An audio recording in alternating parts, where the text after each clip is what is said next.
Gloria a Jesús. Aleluya. Mateo 24, versículo 21, gloria al Señor. Y el pastor me había enviado algo, ¿verdad? De guardar nuestro corazón y entre muchas otras cosas, ¿verdad? Y unos temas, y comencé yo, pues déjame irme por esa línea. Pero siempre que trataba de caminar por la línea, el Señor volvía y me cambiaba nuevamente. Y volvía y caí en lo que era la gran tribulación. Entonces, el martes recibo un mensaje de uno de los muchachos de la cancha. Me dice: Carlito, te tengo una pregunta. Y yo, pues dime, si te la puedo contestar, te la contesto. ¿Qué es la gran tribulación? Y yo dije, bueno, ya Señor, ya estás hablando. Entonces, el domingo salgo del culto y uno de los hermanos, ¿verdad?, que está presente, me dice: pero ¿por qué no hablaste de la gran tribulación? Yo dije, es que el tiempo no daba. Es algo, son temas bien difíciles y bien, ¿verdad?, extensos, ya que esto conlleva mucho estudio, y no tan solo eso, sino que es algo bien interesante. Y mi oración al Señor en estos días no era, ¿verdad?, que el Señor hiciera aquí, que la gente brincara, danzara y eso.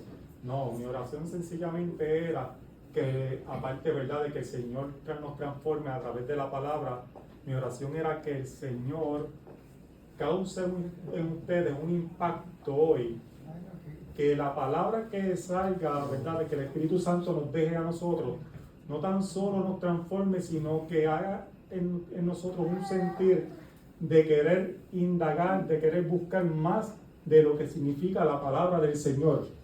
Porque cuando uno entraba en lo que era el libro del Apocalipsis, uno como que, esto es muchos símbolos, muchas cosas, y uno como que se limitaba a lo que realmente la palabra nos dice, pero Guillito daba unas exhortaciones poderosas de lo que es Apocalipsis.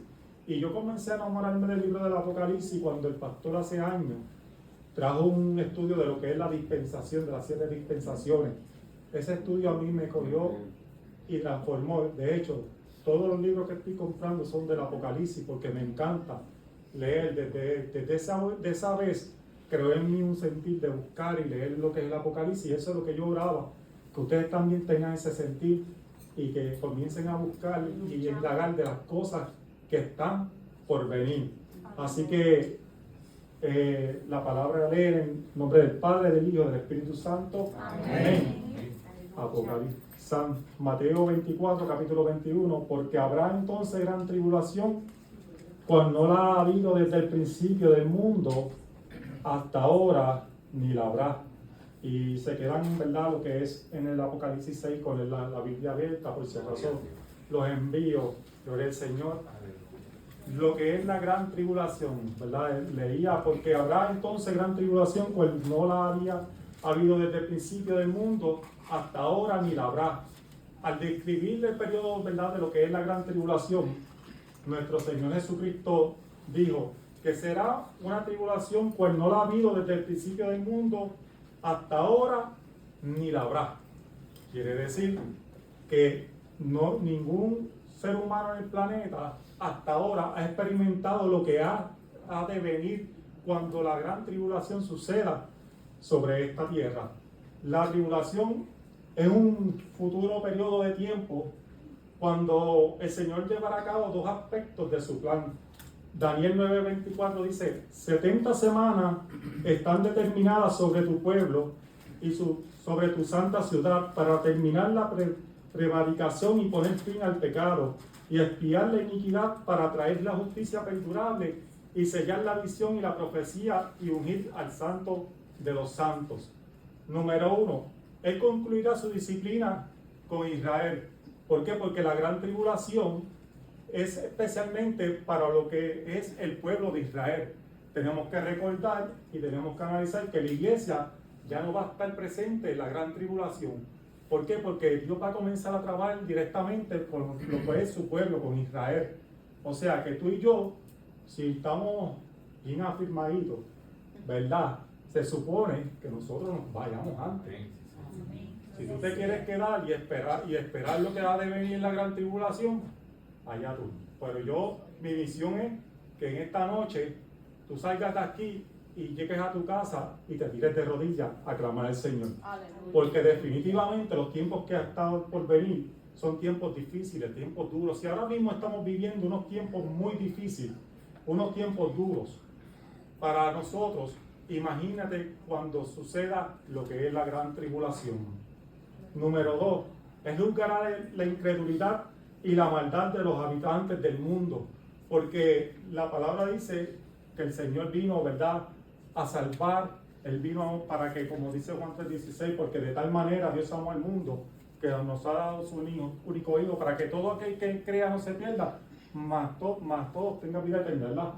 Pero Dios no va a salvar a toda la humanidad, porque muchos van a creer, muchos creen, pero no quieren que Jesucristo no quieren que Jesucristo sea su Señor. Y dice la palabra que los que se pierden serán contados como la arena del mar. Así que yo te invito a que vayas al mar y cuentes la arena, y cuando termine vienes y me avisas. Quiere decir que no todo el mundo será salvo. ¿Por qué? Porque hay un pueblo incrédulo, hay un pueblo que está siendo engañado. Hay muchas personas que en este momento creen superficialmente en lo que es la salvación de Jesucristo. Mientras yo leía este estudio y buscaba un montón de lecturas, me encontré con un estudio de los testigos de Jehová y me dio la curiosidad y quería indagar. Ellos creen que la gran tribulación simplemente es para restituir lo que es el orden religioso y político. Ellos quieren que la gran tribulación suceda para que la verdadera iglesia, que son ellos, se quede sobre la faz de la tierra, y nosotros, cada uno de nosotros, como no somos de los de ellos, seamos exterminados. Eso es lo que ellos quieren. Quiere decir que nosotros tenemos una gran responsabilidad y una gran verdad sobre nuestras vidas. O sea, tú crees en Cristo, pero tienes una carga bien grande sobre tus hombros, porque tú tienes que proclamar la verdad. ¿Por qué? Porque si tú no proclamas la verdad, ellos la están proclamando en cada esquina. O sea que tú y yo podemos ser los portavoces de este gran mensaje y de esta gran verdad. ¿Para qué? Para difundir esta verdad sobre la faz de la tierra, y de paso sacar a todas estas personas del error de lo que están viviendo. Como les había mencionado, ¿verdad?, en el estudio pasado, todo indica que el anticristo gobernará por un periodo de 7 años, los cuales comenzarán con el arrebatamiento de la iglesia. Cuando estudiamos las dispensaciones, tenía unos videitos, pero vamos a brincarlo. Cuando estudiamos lo que es las dispensaciones, vemos que cuando Jesucristo muere, Daniel habla de lo que es la semana 70. Cuando Jesucristo muere, se queda el reloj lo que es la semana 69. Pero esa semana 69 tiene que terminar en algún momento. ¿Por qué? Porque entre la semana 69 y la semana 70, que es la venida de Cristo sobre la tierra, ocurre algo bien poderoso para la iglesia, que es el arrebatamiento de la iglesia. La palabra nos enseña que hay algo que detiene lo que es la manifestación de Jesucristo. Y simplemente es que la iglesia todavía sigue de pie, sigue orando, sigue clamando. Cuando el Espíritu Santo, que dice la palabra que esa es la gente que va a tomar la iglesia de este mundo y la va a trasladar ante la presencia del Señor, sea sacado, entonces cuando comenzaremos a ver que el Señor comienza a abrir lo que es los sellos. Pero eso lo vamos a ver un poquito más adelante. Cuando dice la palabra que matará al anticristo y al falso profeta con el espíritu de su boca el Señor, segunda de Tesalonicenses 2:8, y entonces se manifestará aquel inicuo a quien el Señor matará con el espíritu de su boca y destruirá con el resplandor de su venida. Sin embargo, es importante saber que estos 7 años se dividirán en dos etapas importantes, conocidas como lo que es la gran tribulación, y primero la gran tribulación y después la gran tribulación. Aunque el anticristo reinará 7 años, a la mitad de estos habrá un cambio de ciclo que se da determinadamente para el cumplimiento de las profecías. Cuando vamos al libro de Daniel, capítulo 9, versículo 27, dice: y por otra semana confirmará el pacto con muchos, a la mitad de la semana hará cesar el sacrificio y la ofrenda. Es decir, que los primeros años, aunque se les conoce como tribulación, en realidad no son años de tribulación, sino que serán años no serán años de persecución ni de destrucción, sino que serán años de engaño y establecimiento del reino del anticristo. ¿Por qué? Porque él va a venir sobre este mundo con un verbo impresionante, en el cual cautivará a muchas personas. Él vendrá a este mundo declarando lo que es una paz, declarando lo que es una seguridad. ¿Por qué? Porque él tiene que establecer su reino. Pero él no va a venir con un hacha, con un machete donde el pueblo, no, él va a venir mansito. Pero cuando se acaben esos 3 años y medio, entonces que veremos, ellos verán quién realmente será el anticristo. Yo no quiero estar ahí. Así que cuando se abre el primer sello, aprendemos que el anticristo se manifestará con un poder engañoso, lo que es para confundir, ¿verdad?, a las personas. Gloria al Señor. Y no obstante se cumplan, ¿verdad?, esos 3 años y medio, comenzará entonces la segunda fase de la gran tribulación, conocida en la Biblia, ¿verdad?, como la gran tribulación, que durará también 3 años y medio y será tiempo de angustia, pues nunca fue desde que hubo gente hasta entonces. Lo que la palabra nos está diciendo es simplemente que serán tiempos difíciles para los que queden sobre esta tierra. A tal punto que leía más adelante que aún los reyes y los gobernadores, todas esas personas que se queden, buscarán huir a las montañas por lo que está a punto de suceder y esconderse. Muchas personas ricas se esconderán en los búnkers, muchas personas buscarán donde refugiarse, pero simplemente la ira de Dios va a caer sobre esta tierra y no va a haber quien la detenga. Gloria al Señor. En el segundo periodo de la gran tribulación, el anticristo cambiará su estrategia, mostrando el verdadero carácter malvado de quién es él. Él perseguirá a Israel a tal punto que la palabra nos enseña que decapitará a los creyentes que todavía siguen creyendo en Jesucristo y obligará a todos a usar su marca de los 3:6. Sin embargo, la gran tribulación, ¿verdad?, se caracteriza principalmente por los terribles juicios de Dios que están por sobrevenir sobre esta nación, sobre esta tierra, y sobre todo para castigar a los pecadores. La ira divina descenderá del cielo de la misma forma que sucedió, como yo les decía en el estudio pasado, sobre cómo sucedió en Génesis cuando ocurrió el gran diluvio.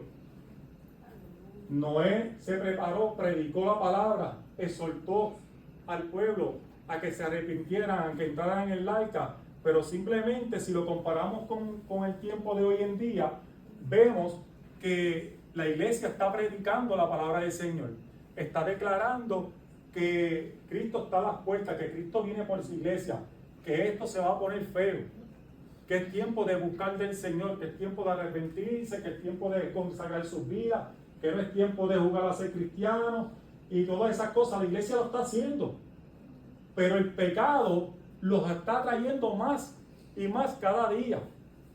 ¿Por qué? Porque el internet es una bendición, pero a la misma vez es una maldición.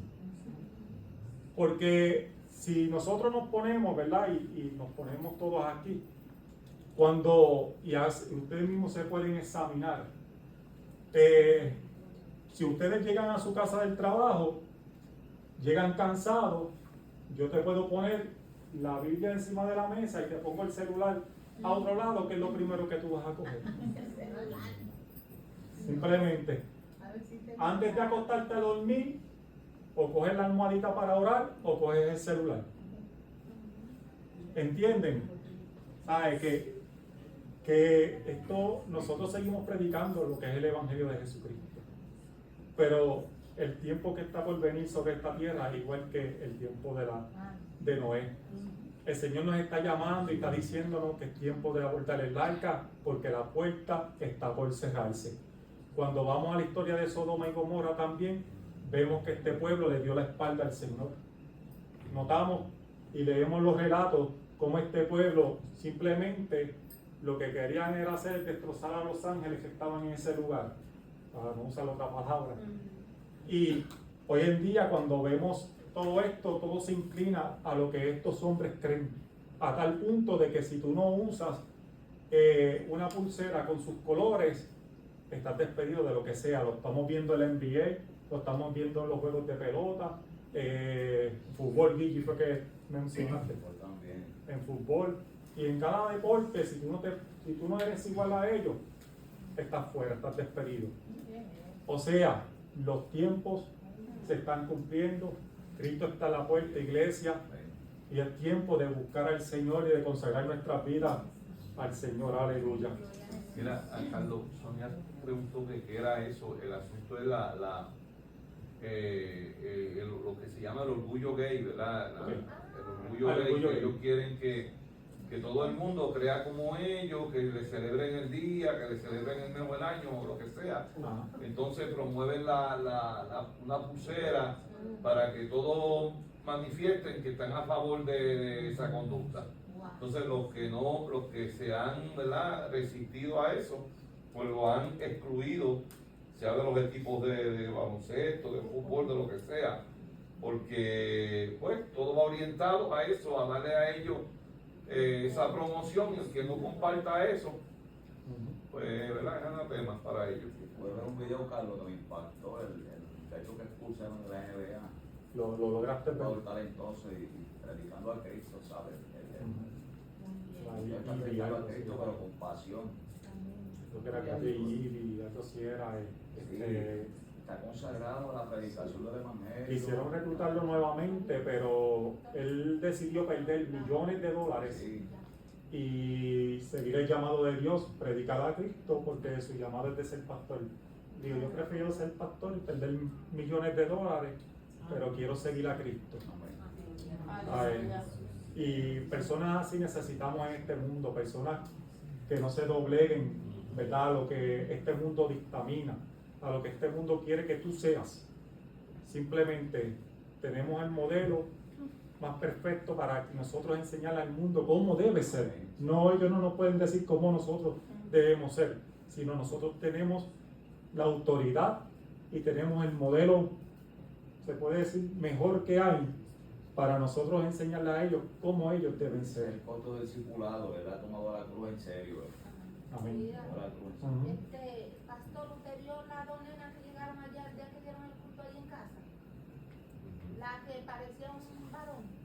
Yo pensé que era varón y una nena. Una nena. Esto es así. Porque la Biblia simplemente nos enseña algo bien grande. Y es lo que este mundo profesa, que Dios es amor. Pero se le olvida que también el Dios es fuego consumidor.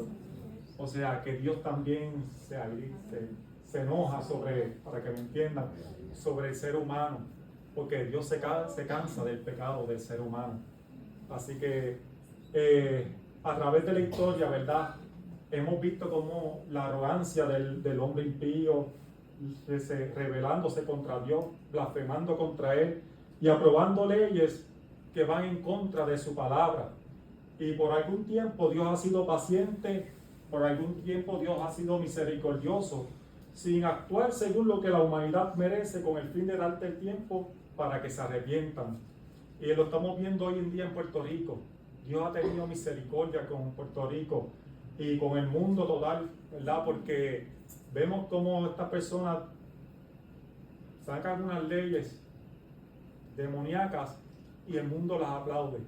Pero Dios le está dando tiempo a las personas que se arrepientan, que reconozcan que Él es el camino, que es la verdad y que es la vida. Dios ha tenido más que misericordia con cada uno de nosotros.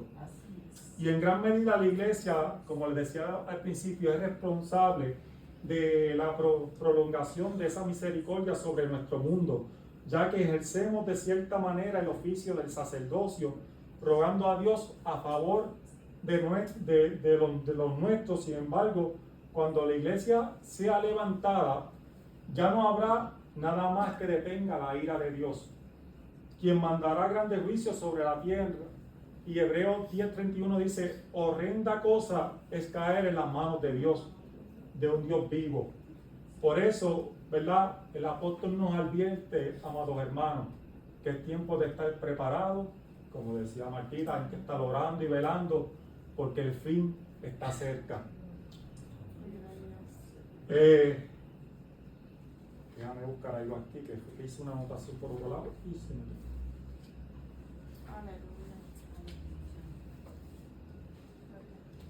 ¿Verdad? Cuando vamos entonces a la palabra, a lo que realmente, ¿verdad? Quiero hablarle esta noche, lo que es los sellos de cuando dice Apocalipsis 5, 1, 4, y voy a estar leyendo porque el tiempo va un poquito rápido. Vi en la mano derecha del que estaba sentado en el trono un libro escrito por dentro y por fuera, sellado con 7 sellos. Y vi a un ángel fuerte que proclamaba a gran voz: ¿quién es digno de abrir el libro y desatar sus sellos? Y ninguno, ni en el cielo, ni en la tierra, ni debajo de la tierra, podría abrir el libro, ni aún ni mirarlo. Y lloraba yo mucho, porque no se había hallado a ninguno digno de abrir el libro, ni de leer, ni de mirarlo. Y es interesante porque cuando tú te metes a lo que es el contexto, tú ves que Juan estaba como que sufriendo, porque él decía: y entonces, ¿quién va a abrir esto? No hay nadie digno en la tierra que pueda abrir esto. Pero después de esto, Juan comenzó, ¿verdad? Comenta que uno de los 24 ancianos lo consoló al decirle: no llores, he aquí que el león de la tribu de Judá, la raíz de David, ha vencido para abrir el libro y desatar sus 7 sellos. Es entonces que Cristo mismo, el león de la tribu de Judá, toma el libro de la mano derecha del Padre y se dispone, ¿verdad?, a abrirlo. Este misterio, ¿verdad?, este misterioso libro simboliza 2 cosas. Primero, el plan de Dios para el fin del tiempo. O sea, la lista de todas las profecías que han estado reservadas para este tiempo, según, ¿verdad?, la palabra nos relata. Y segundo, el título legal de la propiedad de la tierra, el cual perdió cuando pecó Adán, entregándoselo legalmente a Satanás. Tenemos que entender que cuando vamos al libro de Génesis, al Adán pecar, como quien dice, le está dando el título de esta tierra a Satanás. Pero que Cristo recuperó ese título nuevamente cuando sucedió lo que es el sacrificio de Cristo en la cruz del Calvario. Antes Adán regaló el título por el pecado, pero Cristo, a través del sacrificio, no tan solo nos perdonó y nos salvó, sino que Cristo recupera lo que es el título nuevamente. Aleluya. Retomando el derecho legal para redimir a la tierra de la maldición del pecado. Por eso, ¿verdad?, es importante que hagamos esta asignación y estudiemos un poquito más de lo que es más profundo. Y son cosas que yo he notado porque Guillito las ha discutido, el pastor las ha discutido en su mensaje. Son cosas que me impactan y las anoto. Sin embargo, ¿verdad?, ¿quién será el anticristo? ¿Cómo será su manifestación? ¿Y cuál será su modo operandi? Cuando comencé a estudiar lo que es el anticristo, dije: deja esto a un lado porque esto es otro tema. Eso es un mundo. Porque tú piensas el anticristo es esto, no. Cuando tú comienzas a estudiar lo que es el anticristo, es algo demasiado de profundo y demasiado largo.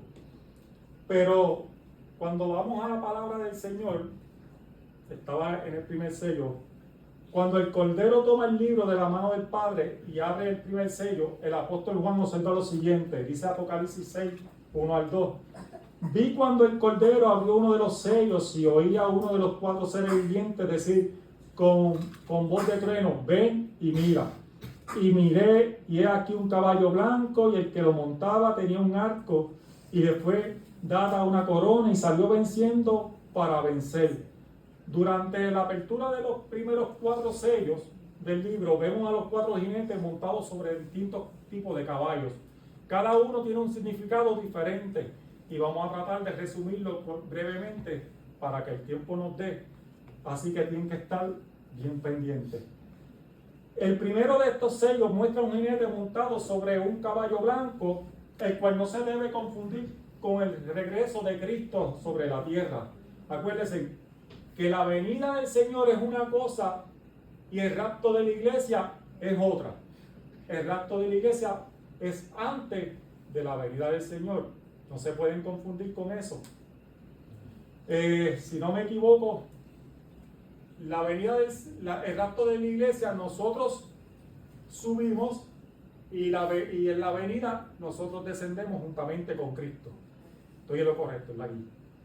Quiere decir que es interesante porque este jinete del primer sello no es otro que la persona del anticristo en su manifestación. Voy a buscar por acá la otra nota que tenía y seguimos. En el pasado, ¿verdad?, capítulo aprendimos sobre lo que estábamos hablando, sobre los 7 sellos que serán abiertos, la cual representa la manifestación engañosa del anticristo y abarca toda la primera parte de las 7 tribulaciones. No obstante, cuando comience la segunda etapa de la gran tribulación, se le dará apertura al segundo sello y al resto de ellos en su orden respectivo. En cuanto a la apertura del segundo sello, la palabra dice: cuando abrió el segundo sello, oía el segundo ser viviente que decía: ven y mira, y salió otro caballo bermejo. Y al que lo montaba le fue dado poder de quitar de la tierra la paz y que matase unos a otros, y se le dio una gran espada. Al contraste del primer jinete, del primer caballo, el primer caballo que aparece el jinete, pero sin flecha, sin espada, sin nada. Quiere decir que lo que el primer caballo representa es que es el anticristo que viene a engañar a esta población, a este mundo. Él viene a tirar su artimaña con su verbo, como dije al principio, al punto que engaña. Cuando llega el segundo jinete montado sobre su caballo, ¿verdad?, color rojizo, y que llevaba una gran espada, representa la guerra que se desatará sobre toda la tierra.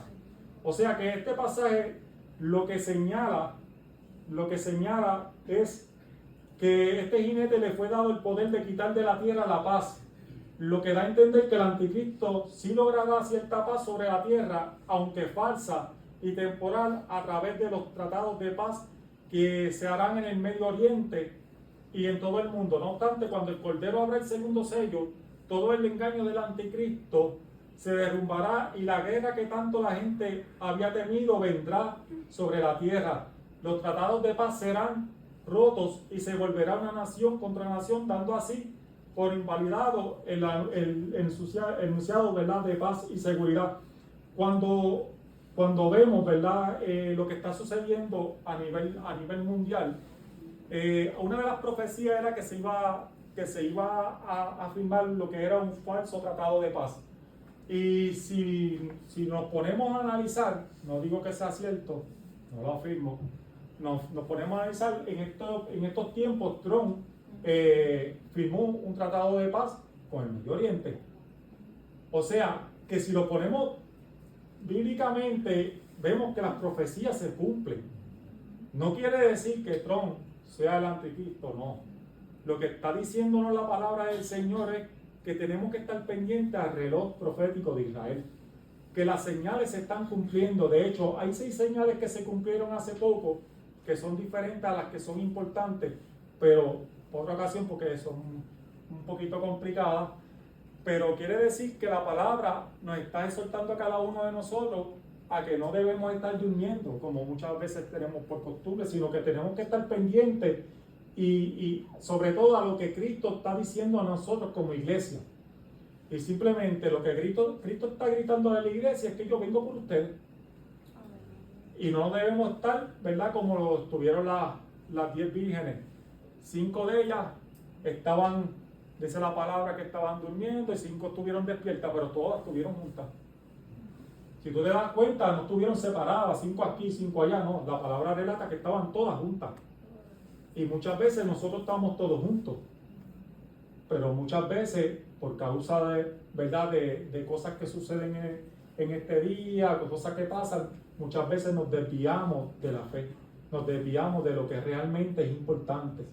Y simplemente nuestra esperanza no es, como decía, no es tener nuestros bolsillos llenos, no es tener un Ferrari, no es tener lo que sea.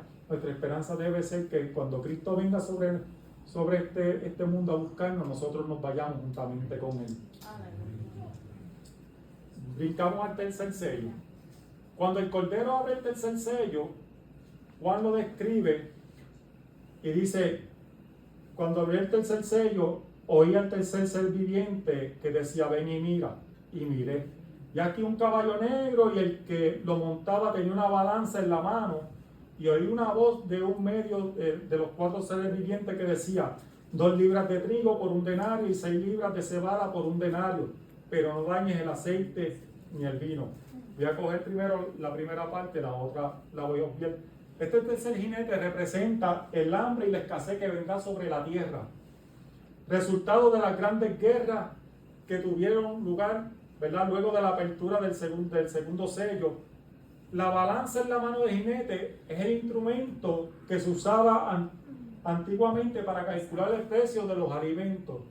Fue lo que el pastor le explicó hace unos 2 domingos.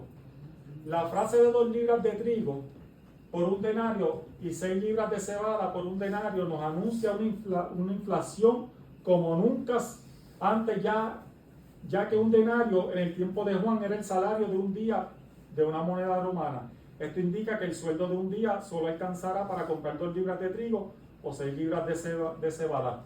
Es decir, que la persona tendrá que trabajar toda una jornada para obtener únicamente la comodidad suficiente de ese día.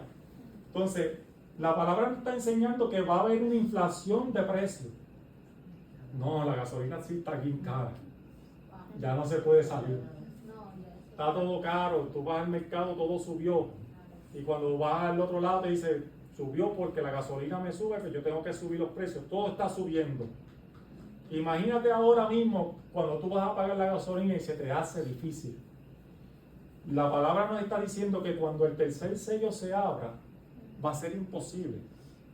Porque lo que tú vas a ganar solamente te va a dar para comer una vez al día. Y dice, decía un comentarista de los que leí, que va a ser a tal punto la inflación de los precios que solamente te va a dar para ti comer. Entonces, ¿y tu familia? Entonces, cuando vamos a la Biblia, ¿verdad? Para el tiempo del profeta Eliseo hubo algo similar, hubo una inflación de precios, hubo una escasez, a tal punto que la palabra nos relata que era tanta la necesidad de comer que las madres se comían a sus propios hijos. Está en la Biblia, que lo buscan. Si lo quieren, Romano, está en 2 de Reyes 6:25. Quiere decir, amados hermanos, que esto se va a poner feo. Hay que asegurarnos, irnos en el primer viaje, gloria al Señor. Cuando vamos a la palabra, vamos a lo que es el 4º sello. El 4º sello, vemos al último de los 4 jinetes, igual lo describe así. Cuando abrió el 4º sello, oí la voz del 4º ser viviente que decía, ven y mira. Y miré, y era aquí un caballo amarillo, y el que lo montaba tenía por nombre Muerte, y el Hades le seguía. Y le fue dada potestad sobre la 4ª parte de la tierra para matar con espada, con hambre, con mortandad y con las fieras de la tierra. El 4º sello nos representa un cuadro terrible que vendrá como resultado del tercer sello, como resultado de las guerras que van a suceder sobre esta nación. Después del segundo sello, el hambre, luego el tercero, que se trata de la misma muerte, la cual tocará la vida del 25% de la población de la tierra. Dice la palabra que más de 1,000, según lo, ¿verdad? Una persona sacó número, más de 1,900 millones de personas morirán debido a las guerras, el hambre, la pestilencia y las fieras salvajes. Recuerden que cuando suceda el hambre, multitud de personas van a experimentar lo que es la muerte. Pero no tan solo eso, sino que no tan solo tú tendrás hambre, sino que los animales también van a tener hambre. Y si viene un león por ahí y te ve un poquito llenito, pues ya tú sabes que vas a hacer su almuerzo. O sea, que la pestilencia y todo esto va a dar paso a lo que es el 5º sello. Vamos para el 5º sello. Cuando el Cordero abre el 5º sello, Juan observa la siguiente visión. que relata una de las profecías que más asustan a muchos creyentes. Cuando abrió el quinto sello, dice: vi bajo el altar las almas de los que habían sido muertos por causa de la palabra de Dios y por el testimonio que tenían, y clamaban a gran voz diciendo: ¿hasta cuándo, Señor santo y verdadero, no juzga y venga nuestra sangre en los que moran en la tierra? Y se les dieron vestiduras blancas y se les dijo que descansen todavía un poco de tiempo hasta que se completara el número de sus consiervos y sus hermanos, que también habían de ser muertos como ellos. Cuando vemos esta premisa y esta palabra, aquí es donde muchas personas se desvían de lo que, porque ellos dicen, hay palabras, personas que dicen que por eso es que nosotros vamos a pasar la gran tribulación. Uno se aferran a lo que es la final trompeta, pero ellos dicen y aciertan que dicen que nosotros somos los que estamos ahí. Y definitivamente es un error. Ya nosotros estamos hace rato allá arriba. De hecho, cuando comienzan a abrir los sellos, ya la iglesia no se presenta hasta el capítulo 21. Quiere decir que nosotros no somos los que están ahí. Y se los voy a explicar ya mismo entre lo que es el sello 6 y el sello 7. Cuando el anticristo vea la ira de Dios siendo derramada sobre la tierra, destruyendo la paz y la seguridad falsa que este malvado había implantado para engañar al mundo, se volverá con gran furia contra Israel todo aquel que se niegue a ponerse lo que es la marca de los 3:6. Y es interesante porque cuando tú estudias lo que significa la marca de los 3:6, lo que la palabra se refiere es que el número 6 representa al hombre. Y el número 6 lo que representa básicamente la vanidad, el orgullo, el yo. Y se enfatiza que el hombre es más poderoso que el mismo Dios. De hecho, lo que representa la marca 3:6 es que le quita lo que es la esencia de la Trinidad al mismo Dios, tratando de engañar al mundo, diciéndole que como que lo de Cristo es una falacia, es un cuento de hadas. Simplemente en la gran tribulación millones de personas se negarán a seguir al anticristo porque sabrán lo que significa hacerlo. Entre ellas, estará aquellas personas que tenían conocimiento de la palabra, pero que en un momento de rapto se hayan quedado juntamente con los judíos, que se convertirán en ese tiempo, por lo cual la bestia los perseguirá y matará a través de la decapitación. Quiere decir que la cabeza de estas personas serán cortadas. Aquel que se quede y niegue, seguirá servir y adorar lo que es el anticristo, sus cabezas van a ser decapitadas. Por eso es que es importante que entendamos, que no tiene nada que ver con el rapto de la iglesia, que el rapto de la iglesia es antes de lo que es la gran tribulación.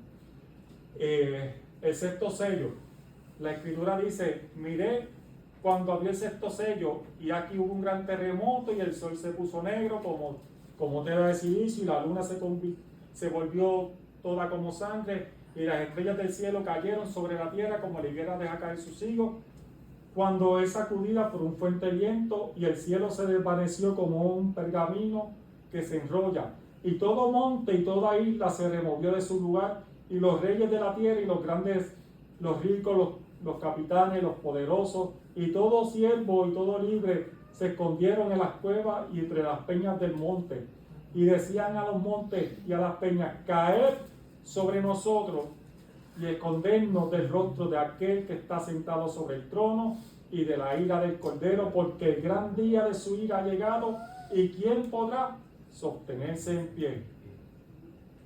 Nunca antes, con excepción del diluvio y la destrucción de Sodoma y Gomorra, el hombre ha visto tanta ira de Dios manifestándose sobre la creación. Sin embargo, cuando se abre el sexto sello, la palabra nos enseña que verán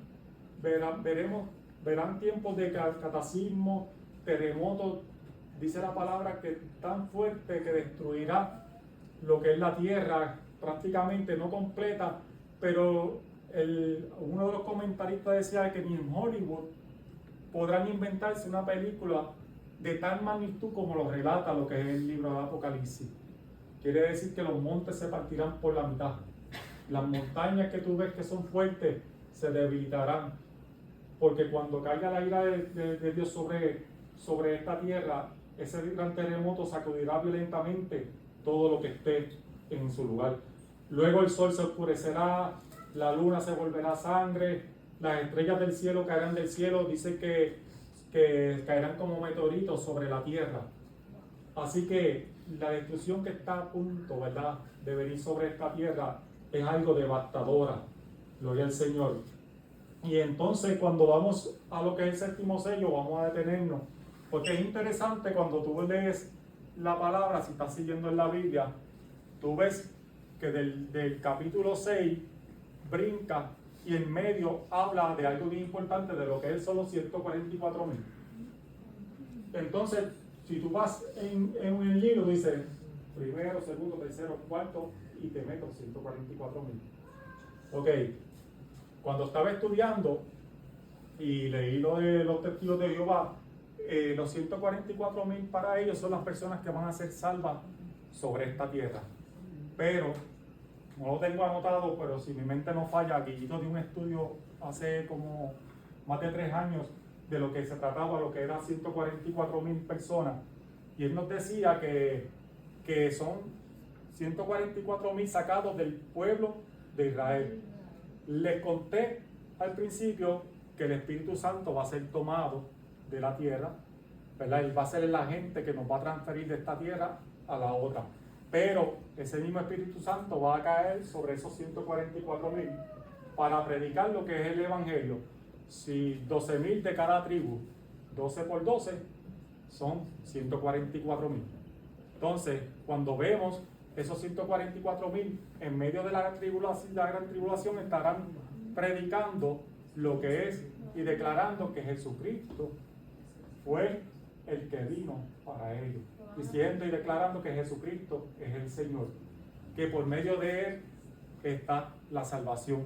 Ahí encontramos también lo que es la parte de lo que le dije ahorita, de las almas que se encontraban en el altar gimiendo y pidiendo al Señor que ya acabe con ese sufrimiento.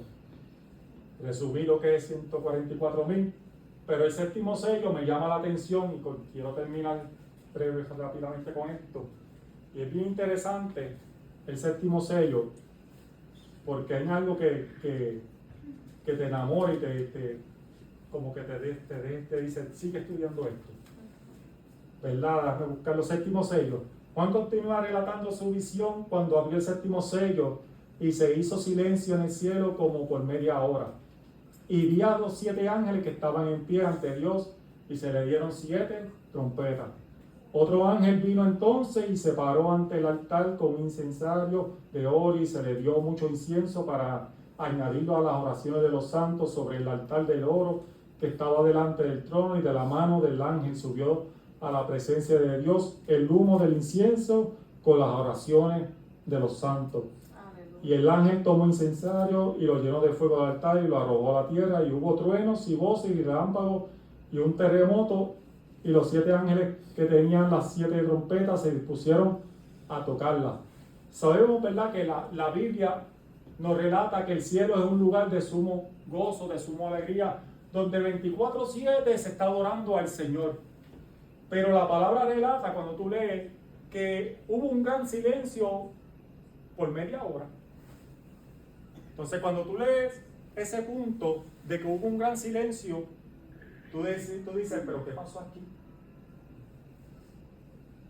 Porque si el cielo es un lugar de adoración, que los ángeles continuamente están adorando, y la palabra me dice que hubo un gran silencio en el cielo, algo tuvo que haber pasado. Cuando tú lees y buscas, la palabra nos enseña que Dios se levantó de su trono. Entonces, cuando tú asimilas, ¿verdad?, la parte como yo lo asimilé y como yo lo vi, yo me imagino, imagínate, pastor, un día tú predicando, hace años, cuando los nenes eran pequeños, predicando, o que estabas trabajando, y yo por allá, que todavía sueñas con eso, cuando venían de allá, que llegabas cansado y tú querías descansar y que de repente, igualitos, se ponían a pelear. Y tú sentadito, yo quiero descansar, y estos dos cabeciduros pegaron a pelear. Y tú te levantas, entonces cuando tú te levantas de ese sillón, que estás cansado, ¿para qué?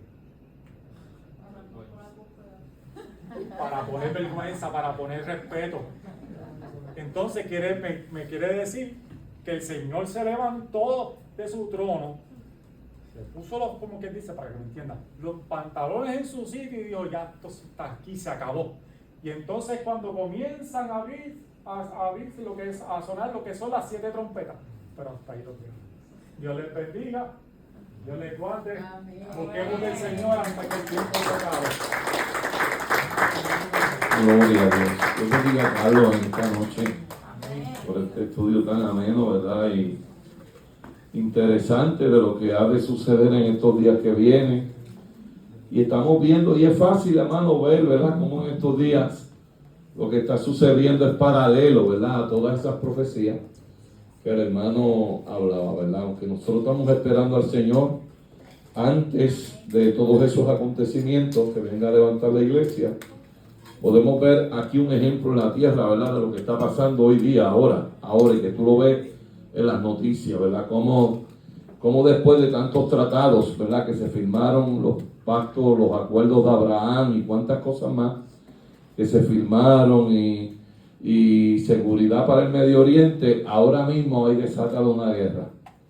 Y como tú ves, si te pones a ver, ¿verdad? En el orden de los caballos que se vieron cuando se desató ese primer